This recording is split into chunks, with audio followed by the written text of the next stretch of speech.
Topic लेकर आई, उससे पहले मैं टॉपिक इंट्रोड्यूस करूँ, उससे पहले मैं आपको अपनी टीम मेंबर से मिलवाना चाहूँगी जिन्होंने ये पीपीटी बनाने में प्लस मटेरियल खोजने में हर चीज़ में मेरी बहुत हेल्प करी और मुझे बस ये काम दिया कि मैं इसको प्रेजेंट कर दूँ। तो मैं सबसे पहले खड़ा करना चाहूँगी करीमा को। करीमा ये मेरी टीम में और फिर नेहा को, और उसके साथ है मेरे साथ लतांशा, और उसके साथ मेरे साथ एक और भी थी जिनका नाम शिवानी है। शिवानी वो आ नहीं पाई क्योंकि उनका कुछ काम आई डोंट नो, लेकिन उन्होंने भी पीपीटी बनाई।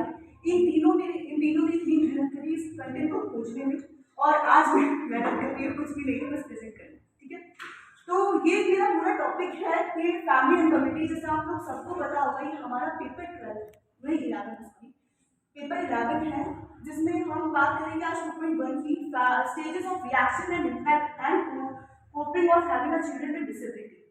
यानी कि हम देखिए पेपर क्या है, फैमिली एंड कम्युनिटी। ठीक है, आप लोग भी प्लीज थोड़ा सा इन्वॉल्व हो, जब मैं थोड़ा रुकूं तो आप लोग भी मेरे साथ बोले। तो फैमिली की बात हो रही है, तो हम किसकी बात करेंगे यहाँ पर, फैमिली की। फैमिली कितनी टाइप्स की होती है, फैमिली क्या क्या, हमें पूरी यूनिट में ना पूरे आज जो फर्स्ट यूनिट थी उसमें यही पढ़ी है कि फैमिली क्या थी, फैमिली कितनी टाइप्स की होती है, फैमिली होती क्या है, फैमिली पूरे हमारे समाज में कैसे काम करती है, वो सारी बातें अब हो गई। ठीक है, अब हमने उसको बंद कर दिया, क्लोज कर दिया चैप्टर को। अब हम चैप्टर स्टार्ट कर रहे हैं कि फैमिली है, एक फैमिली है, उसके अंदर एक चिल्ड्रन है जिसको क्या है, डिसेबिलिटी है। क्या है बोलिए प्लीज, डिसेबिलिटी है। ठीक है, तो वो कैसे उनके वो क्या क्या रिएक्शन उनको आएंगे, वो क्या क्या उनको रिएक्शन होंगे, क्या उनके ऊपर इम्पैक्ट पड़ता है, क्या उसका प्रभाव पड़ता है, किस किस रिएक्शन से वो गुजरते हैं, और कोपिंग मैकेनिज्म, या फिर मैं इसको बोलती हूँ कोपिंग को मैनेज मैकेनिज्म, कि उसके साथ डिसेबिलिटी है, एक फैमिली है, उसके बच्चे को डिसेबिलिटी, वो क्या क्या कोपिंग मैकेनिज्म बनाते हैं। ठीक है, वो सारी बातें हम यहाँ पर पढ़ेंगे। ठीक है, तो आपका क्लियर है? यस। ठीक है, तो यहाँ पर आप देखिए, when person learns that their child has a disability, they typically go through a series of stages of reactions, experience various impacts and development coping mechanisms। यानी कि जब किसी पेरेंट्स को, माता पिता को ये पता चलता है कि उनके बच्चे में क्या है, डिसेबिलिटी है, तो वो ये जानने की कोशिश, मतलब वो एक सीरीज से गुजरते हैं रिएक्शन की। उनके पास मतलब ऐसा नहीं होता कि बस एकदम से शॉक न्यूज आ गई, हाँ डिसेबिलिटी है, और वो एकदम नहीं, वो पूरा एक सीरीज से गुजरते हैं। उनके बहुत अलग अलग उनको स्टेजेस से गुजरना पड़ता है। एक्सपीरियंस, उनका जो एक्सपीरियंस होता है वो बहुत अलग होता है, और उनके ऊपर अलग अलग तरह के प्रभाव पड़ते हैं। ठीक है, तो यहाँ पर फिर उसके लिए वो एक्सेप्टेंस करते हैं, फिर एक्सेप्ट करते हैं, हम आगे मैं आपको बताऊंगा। फिर उसके बाद वो कोपिंग मैकेनिज्म भी उस बच्चे के साथ कैसे मैनेज करना है, उसको कैसे सपोर्ट करना है, उसको कैसे केयर गिव करते हैं, केयर कैसे देंगे, वो सारी बातें यहाँ पर वो लोग करने लगते हैं। ठीक है, वही कोपिंग मैकेनिज्म यहाँ पर बात करें।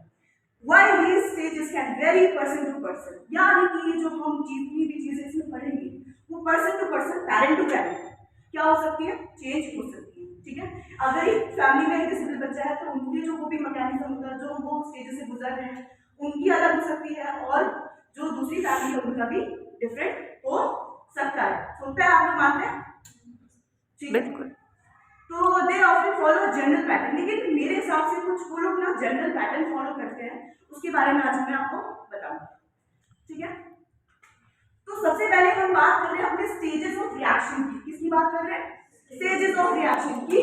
अब सोचिए, आपके आसपास है कोई चिल्ड्रन, ठीक है, उसकी फैमिली भी है, उसको जब पता चलता है कि उनके बच्चे में डिसेबिलिटी है, तो उनकी क्या क्या स्टेजेस होंगी, क्या क्या स्टेजेस से वो गुजरेंगे। ठीक है, वो सारी बातें हम यहाँ पर करेंगे। ठीक है, तो पहला पॉइंट है बी पॉइंट, इसके अंदर हमारा जो सब पॉइंट है वो बात करें हम, शॉक सबसे पहला है। ठीक है, शॉक एंड डिनायल। ठीक है, यानी कि पहले तो एकदम शॉक हो जाते हैं, और फिर उनको इंकार कि मेरा बच्चा कैसे, मेरा कैसे, ये बातें करने लगते हैं। तो पहले सबसे पहले मैं आपको रीड कर देती हूँ। इनिशियली प्रारंभ में सबसे पहले पेरेंट्स ने experience shock and disbelief upon receiving the diagnosis. जैसे उनको पता चलता है, डायग्नोस होता है, अब एक बच्चा है उसको, क्योंकि आप सब एचआई वाले हैं ना, हम मैं भी एचआई से ही हूँ, तो अगर किसी फैमिली में पता चलता है कि मेरे बच्चे में एचआई है, हियरिंग इम्पेयरमेंट है, तो जब उनको डायग्नोस पता चलता है तो वो डिसबिलीव करने लगते हैं, मेरा बच्चा नहीं हो सकता, ऐसा कैसे, मेरा बच्चा क्यों, ये बातें वो लोग करने लगते हैं। ठीक है। Denial can serve as a protective mechanism, helping parents process the overwhelming news gradually. अब एक तरह से जो इनकार, डिनाइल करना, ठीक है, एकदम से इनकार कर देते नहीं, मेरा बच्चा कैसे, है ना, तो वो डिनाइल जो करना है ना, वो प्रोटेक्टिव मैकेनिज्म की तरह उनके साथ काम कर सकता है कि वो ग्रेजुअली जो एकदम से अचानक से उनके ऊपर न्यूज आई है उसके साथ क्या कर सके, वो आराम से उसके साथ ग्रेजुअली एक्सेप्टेंस पे आ सके, ठीक है। तो ये पॉइंट क्लियर है, शॉक एंड डिनायल। Yes. तो पहला पॉइंट याद रखिएगा, पहला पॉइंट क्या, शॉक एंड डिनायल। ठीक है। अब दूसरे पॉइंट की बात कर रहे हैं हम, ठीक है, स्टेजेस ऑफ रिएक्शन पढ़ रहे हैं, जिसमें हमारा दूसरा पॉइंट है क्या, ग्रीफ एंड सैडनेस, ठीक है। तो grief and sadness as reality sinks in, parents may experience feelings of grief, sadness and mourning of the ideal child they had envisioned. Okay, तो इसमें ये बता रहे जैसे उनको रियलिटी का पता चलता है, ठीक है, जैसे उनके सामने रियलिटी आती है कि उनके बच्चे को डिसेबिलिटी है, तो पेरेंट्स में एक्सपीरियंस फीलिंग ऑफ ग्रीफ, उनको थोड़ा सा दुख होता है, उदासी आती है, ठीक है।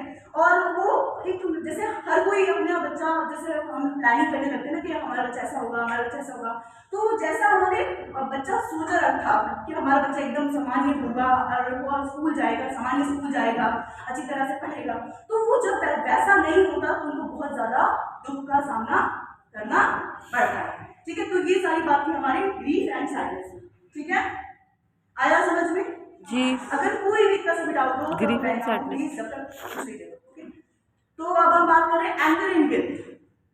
अब गुस्सा भी आता है ना, अब गुस्सा भी उन लोगों को फेस करना पड़ता है, गुस्सा आता है, और गिल्ट, पछतावा, क्यों,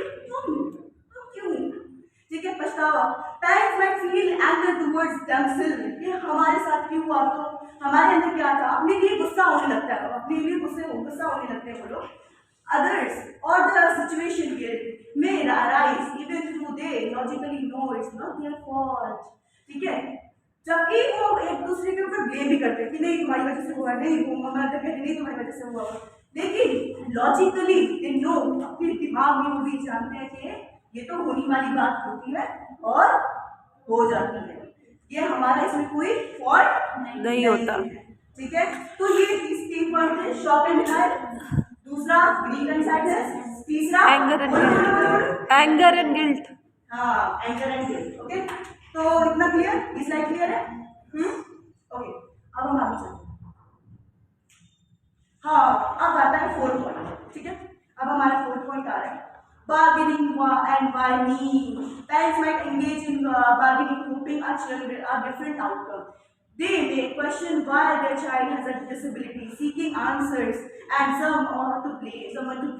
अब वो ये सोचने लगते हैं कि मेरा ही बच्चा क्यों, ठीक है, ये सोचने लगते हैं मेरा ही बच्चा क्यों, और अपने आप में मतलब वो अलग अलग आउटकम सोचने लगते हैं कि अब क्या हो सकता है, अब ऐसा हो गया तो क्या होगा मेरे बच्चे के साथ, अब क्या होगा, ये सब आउटकम्स अलग अलग से आउटकम्स सोचने लगते हैं।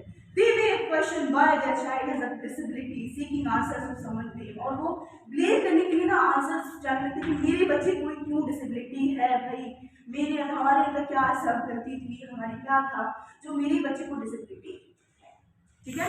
ये पॉइंट बहुत जनरल बात हो रही है, कोई ऐसा नहीं कि रॉकेट साइंस चल रही हो, कुछ रॉकेट साइंस नहीं चलती, बस आपके आसपास की बात यहाँ पर बता रही हूँ, ठीक है। तो आगे चलते हैं 5 एक्सेप्टेंस एंड एडजस्टमेंट। अब आप लोग खुद ही सोचो कि आपके आसपास व्यूज के आपके पड़ोस में किसी के बच्चे को डिसेबिलिटी है, तो बच्चा तो नहीं का ये है ना, तो उनको एक्सेप्टेंस करनी, तो वो एक्सेप्टेंस नहीं करने लगते हैं, एडजस्ट होने लगते हैं उस बच्चे के साथ, उनके अंदर दिल में मोहब्बत आने लगती है, ठीक है। ओवर टाइम जैसे जैसे समय बीतता है, parents start accepting the reality of their child's disability, वो एक्सेप्ट करना शुरू कर देते हैं कि उनके बच्चे में कुछ ना कुछ कमी है, वैसे ही कमी नहीं होती, मेरी नजरिए में कमी नहीं है, ठीक है, डिसेबिलिटी है, ये समझने लगते हैं और एक्सेप्ट करने लगते हैं। They begin adjusting to their new roles and responsibilities as caregivers, ठीक है। अब वो नए जो उनके रोल्स आए हैं उस बच्चे के साथ, और वो नई रिस्पॉन्सिबिलिटीज निभाने के लिए, सब चीज करने के लिए वो तैयार हो जाते हैं और उसके साथ मोहब्बत और सही से सलूक करने लगते हैं, ठीक है। थोड़ी सी उर्दू होगी। अब बात करेंगे फैमिली के ऊपर इम्पैक्ट क्या पड़ता है, ठीक है। तो फैमिली के ऊपर क्या इम्पैक्ट पड़ता है वो सारी बातें करेंगे। तो इसमें सबसे पहला आता है हमारा इमोशनल इम्पैक्ट, यानी भावनात्मक रूप से क्या प्रभाव पड़ा। ठीक है, तो पहले देख कर लेते हैं। Parents can experience a range of emotions from anxiety and stress to love and joy. Emotional well-being might be affected by concerns about the child's future and well-being.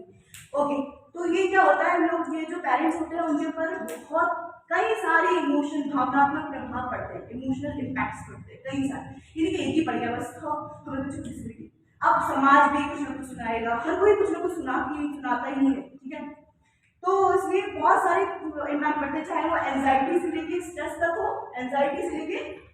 तक हो, या फिर लव से लेके खुशी तक हो। ठीक है, ये सारी बातें। Emotional wellbeing might be affected by concerns about the child's future. अब वो लोग ये भी सोचने लगते हैं कि मेरे बच्चे का, अब मैं देखिए आपको ना मैं एक जनरल एग्जाम्पल देती हूँ, क्यों अभी आप लोग सब करते सीधे पर गए थे, यस मैं भी देखी। तो वहाँ पर मैंने देखा कि जो पेरेंट्स थे ना वो मुझसे कह रहे थे, मैडम कि ना जैसे अब तो हम हैं, ठीक है, अब हम इसका ध्यान रख रहे हैं, हम सब सारी चीज़ें कर रहे हैं, लेकिन जब हम नहीं होंगे तो ये अपना ध्यान कैसे रखेंगे, कैसे जिएंगे। तो वही बात की लाइफ है कि जो पेरेंट्स होते हैं ना वो उनको अफेक्ट करने लगता है कि concern about child future and wellbeing, कैसे उसका फ्यूचर होगा, कैसे वो अपनी जिंदगी जिएगा, फ्यूचर में वो क्या करेगा, ये सारी बारे में बातें सोचने लगते हैं, उससे भी इम्पैक्ट उसका पड़ता है। ठीक है, अब दूसरी बात करेंगे हम सोशल इम्पैक्ट। Social impact. ठीक है, सोशल इम्पैक्ट बात करेंगे तो रिलेशन पहले पढ़ लेते हैं। Relationship with families, friends, and peers can change. Parents might face isolation due to the demands of caregivers, of this difficulty relating to parents typically developing children. रोजे में हो ना, आराम से करो। तो यहाँ पर सबसे पहले जो रिलेशनशिप्स होते हैं फैमिली के, पेरेंट्स के, चाहे वो उनके फ्रेंड्स के साथ हो, पीयर्स के साथ हो, सब उनके साथ क्या होने लगते हैं, आइसोलेशन, मतलब आइसोलेशन फील करने लगते हैं कि वो केयर कैसे दे उस बच्चे को, उन पे कोई हेल्प नहीं कर सकता, क्योंकि हर किसी के पास क्या है, स्पेशल चाइल्ड नहीं है, स्पेशल चाइल्ड सिर्फ उनके पास है, तो वो आइसोलेशन फील करते हैं। क्या फील करते हैं नाज़ुर? आइसोलेशन, है ना, आइसोलेशन फील करने लगते हैं कि अब कैसे क्या होगा, ये सारी बातें वो अफेक्ट करने लगती है relating parents typically develop children. ठीक है, कि अब वो कैसे केयर गिव करेंगे, तो पेरेंट्स ना आइसोलेशन फील करने लगते हैं। इसमें बस ये बता रहा है कि कोई भी उनकी समाज का कोई भी वर्ग या फिर कोई भी लोग उनकी मदद नहीं कर पाए। अब यहाँ पर फाइनेंशियल इम्पैक्ट, अब तीसरे इम्पैक्ट की बात करेंगे हम। Financial impact, caring for a child with disability can lead to increased financial responsibilities due to medical expenses, therapy costs and specialized resources. अब वित्तीय प्रभाव भी बहुत ज़्यादा पड़ता है, क्योंकि एक जो बच्चा है जिसको डिसेबिलिटी है, तो वो क्या कर देता है, जैसे अगर कोई बच्चा है उसको डिसेबिलिटी है तो उसको एम्प्लीफिकेशन डिवाइसेस भी चाहिए रहेंगी, थेरेपीज भी चाहिए रहेंगी। ठीक है, और उनको स्पेशलाइज्ड केयर भी चाहिए रहेगी, हर चीज़ चाहिए रहेगी, जिससे क्या होता है, जो कि जो फाइनेंशियल रिस्पॉन्सिबिलिटी होती है वो पेरेंट्स की बढ़ जाती है, तो वो भी क्या कर देता है, उनको इम्पैक्ट। ठीक है, तो आप लोगों को समझ में आया ये बिल्कुल। पहला इमोशनल इम्पैक्ट पढ़ रहे थे, पहला इमोशनल इम्पैक्ट, फिर सोशल इम्पैक्ट, फिर फाइनेंशियल इम्पैक्ट। ओके, ठीक है, अब ये इसको छोड़ दीजिए, फिर दोबारा से आ गया था। ठीक है, अब हम बात करेंगे इसकी टाइम एंड एनर्जी। ठीक है, parents can devote a significant amount of time and energy to caregiving, impacting their aspect of their lives such as work, hobbies and personal time. वो पेरेंट्स क्या करने लगते हैं ना, उनका जो पर्सनल टाइम है, जो उनकी हॉबीज है, जो उनका काम है, वो उन सबको थोड़ा थोड़ा कम वक्त देते हैं और अपने बच्चे को ज्यादा वक्त देना पसंद करते हैं और शुरू कर देते हैं, ताकि उनका बच्चा सही से डेवलप कर पाए, सही से ग्रो कर पाए और अच्छे से वो समाज में रह सके। ठीक है, ये बात थी। अब समझ में आया जी। बच्चा जी, parents will devote a significant amount of time and energy to caregiving, impacting other aspects of their life such as work, hobbies and personal time. देखो जी, हम क्या बात करते हैं, हम किस चीज़ के बारे में बात कर रहे हैं, फैमिली के बारे में बात करते हैं। हमारा मेन हेड क्या था, ये किसके टाइप्स के इम्पैक्ट्स है ना। तो देखो बेटा, जैसे जब आप ये कर रहे हो ना, तो टाइम एंड एनर्जी का जो इम्पैक्ट, मतलब टाइम एंड एनर्जी को ना दो तरीके से ले सकते हो। उसका पॉजिटिव इम्पैक्ट भी हो सकता है, नेगेटिव इम्पैक्ट भी हो सकता है। क्योंकि हम जब 21st सेंचुरी में पेरेंट्स को क्या प्रॉब्लम सबसे ज़्यादा फेस करनी पड़ती है, तो हमने वहाँ पे भी पढ़ा था कि पेरेंट्स की अभी इतनी फास्ट लाइफ हो गई है कि पेरेंट्स के पास देने के लिए टाइम नहीं है बच्चों को, थेरेपीज रेगुलर ले जाने के लिए टाइम नहीं है बच्चों को। तो हम क्या कर सकते हैं, इसको हम दोनों एस्पेक्ट में देख सकते हैं, ठीक है ना। और जब इम्पैक्ट की हम बात करते हैं बेटा, तो क्या कहते हैं कि हम नेगेटिव और पॉजिटिव दोनों तरह के इम्पैक्ट लेके चलते हैं, ठीक है। तो ये पेरेंट्स की पर्सनल लाइफ वाला जो चीज है, उस पर क्या इम्पैक्ट पड़ा, वो हो गया टाइम और एनर्जी। और क्या हो सकता है पेरेंट्स की और किस तरह से इम्पैक्ट पड़ गई लाइफ में बच्चों के, कि ऐसा भी हो सकता है कि पेरेंट्स के पास इतना टाइम ही ना हो। क्योंकि ये बताओ, ये ऑप्शन है किन पेरेंट्स के पास है कि वो ज़्यादा से ज़्यादा इन्वेस्टमेंट करें अपने बच्चों के लिए, जो फाइनेंशियल रूप से इतने स्ट्रॉन्ग है ना। अगर एक बात बताओ, डेली वेज वर्कर है और उसके बच्चे को रेगुलर थेरेपी में जाना है, तो इन दैट केस क्या ये बात की पॉसिबिलिटी बन पाएगी कि वो अपना पूरा time, significant amount of time और एनर्जी बच्चे के ऊपर इन्वेस्ट कर पाए? ऐसा नहीं हो पाएगा, है ना। तो हम क्या करेंगे, हम कोशिश ये करेंगे कि हम दोनों तरफ से कोशिश करेंगे कि हर दोनों चीज से हम बात करें कि इसका पॉजिटिव इम्पैक्ट क्या है और नेगेटिव इम्पैक्ट, ठीक है ना। तो इफेक्ट और इम्पैक्ट दोनों जब हम बात करें, तो यहाँ पे जब करोगे तो पहले कि ऐसा हो सकता है कि पेरेंट्स की पर्सनल लाइफ इम्पैक्ट हो जाए, क्योंकि तुम यहाँ पे देखो वर्क, हॉबीज और पर्सनल टाइम, ये पेरेंट्स की पर्सनल लाइफ इम्पैक्ट हो रही है और उनकी प्रोफेशनल लाइफ इम्पैक्ट हो रही है ना। तो ये हेड हम दे सकते हैं personal and professional life of the parents, है ना। और उसका negative impact of lack of time and energy.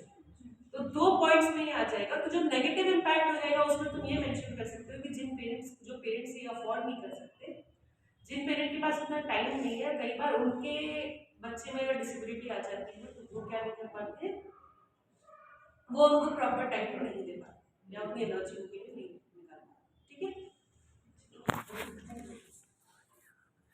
अब हम बात करेंगे कोपिंग मैकेनिज्म की, ठीक है। कोपिंग मैकेनिज्म या फिर वो बच्चे के साथ कैसे मैनेज करेंगे पेरेंट्स, उसकी बात हम इस स्लाइड में चल के आगे चलकर। तो सीकिंग इंफॉर्मेशन एंड सपोर्ट, वो सीकिंग मतलब वो इच्छुक होते हैं जानने के लिए और इन्फॉर्मेशन कैसे कैसे हम अपने बच्चे को सपोर्ट कर सकते हैं, ये सारी बातें करने की करते हैं। अब आगे चलते हैं, पढ़ लेते हैं पहले। Parents often seek out information about their child's disability, treatment options and available resources. यानी कि वो जानना चाहते हैं, अक्सर ये इन्फॉर्मेशन जानना चाहते हैं कि मेरे बच्चे में ये डिसेबिलिटी है तो उसके लिए क्या क्या ट्रीटमेंट ऑप्शन हो सकते हैं और अवेलेबल रिसोर्स क्या क्या हैं, ठीक है, इस डिसेबिलिटी से रिलेटेड वो जानने की कोशिश करते हैं। Connecting with support groups and other parents can provide emotional and practical support. अब जब वो लोग हमारे जैसे स्पेशल एजुकेटर्स या फिर जो भी हम थेरेपिस्ट हैं उनसे जुड़ जाते हैं, तो उनको क्या हो जाती है, एक तरह से सपोर्ट मिल जाती है, चाहे वो इमोशनल हो या प्रैक्टिकल सपोर्ट। अगर और एक बात ये भी कि जब पेरेंट्स देखिए एक तरह से एक फैमिली, एक पेरेंट्स को एक बच्चे को डिसेबिलिटी है, ठीक है, दूसरे पेरेंट्स के बच्चे को डिसेबिलिटी है, ठीक है।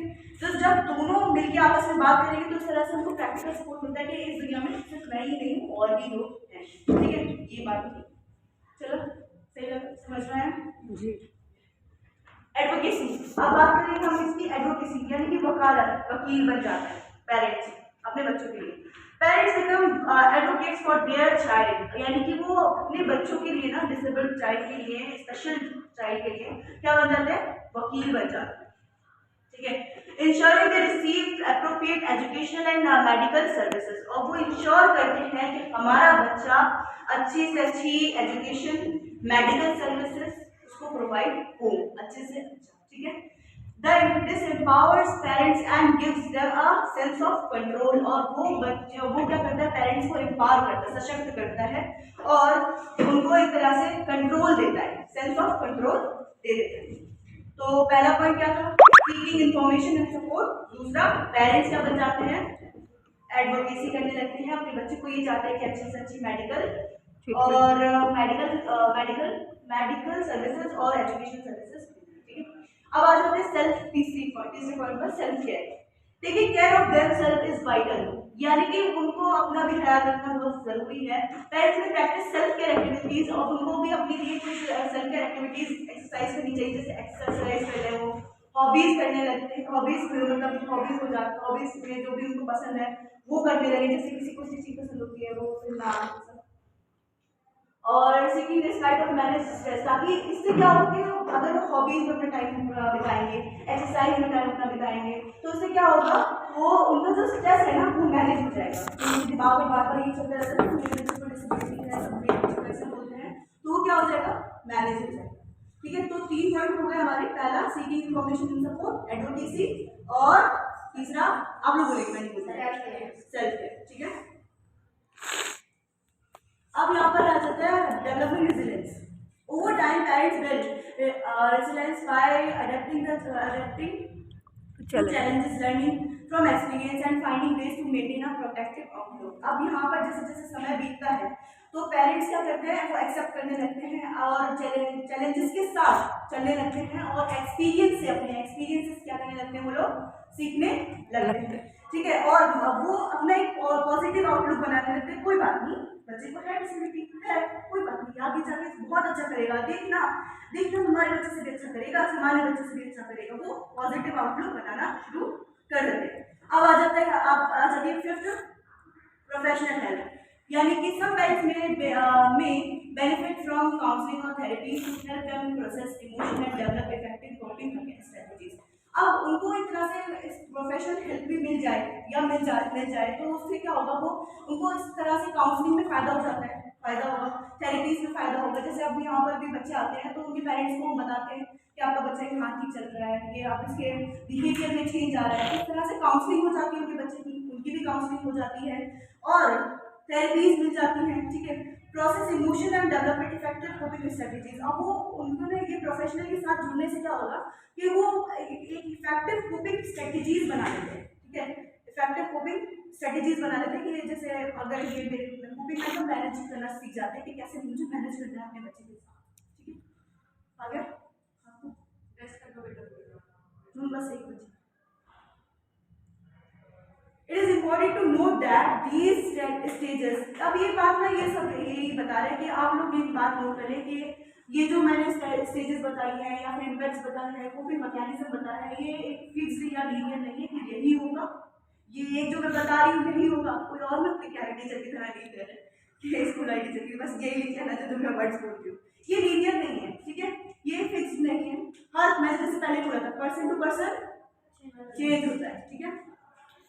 Parents will move back and forth back stages and adapt their coping strategies and their child's needs and circumstances change. Seeking support and building a network resource can significantly help parents in negative these, मतलब वो navigate कर पाए अपने बच्चों के साथ, वो अलग अलग उनकी coping mechanism, हर चीज़ stages, हर चीज़ अलग हो सकती है। At the end of the day, at the end में मैं यही बताना चाह रही हूँ कि हर किसी का जो stages होती है impacts होते हैं वो अलग अलग हो सकते हैं, ठीक है। तो थैंक यू सो मच, आप लोगों ने मुझे इतना अच्छा प्रीशियस टाइम दिया और इतने अच्छे से मुझे सुना, मुझे बहुत अच्छा लगा, आप लोगों ने इतने प्यार से सुना और मैंने आप लोगों को इन्वॉल्व करने की बहुत हद तक कोशिश करी और आप लोग इन्वॉल्व भी हुए, थैंक यू वेरी मच। और ये सारे मेरे ग्रुप मेंबर्स के नाम हैं, एक मेरा ही नाम नीचे आ गया, ठीक है। तो ये था मेरा सब कुछ और आज आप लोगों ने पढ़ा होगा, थैंक यू सो मच।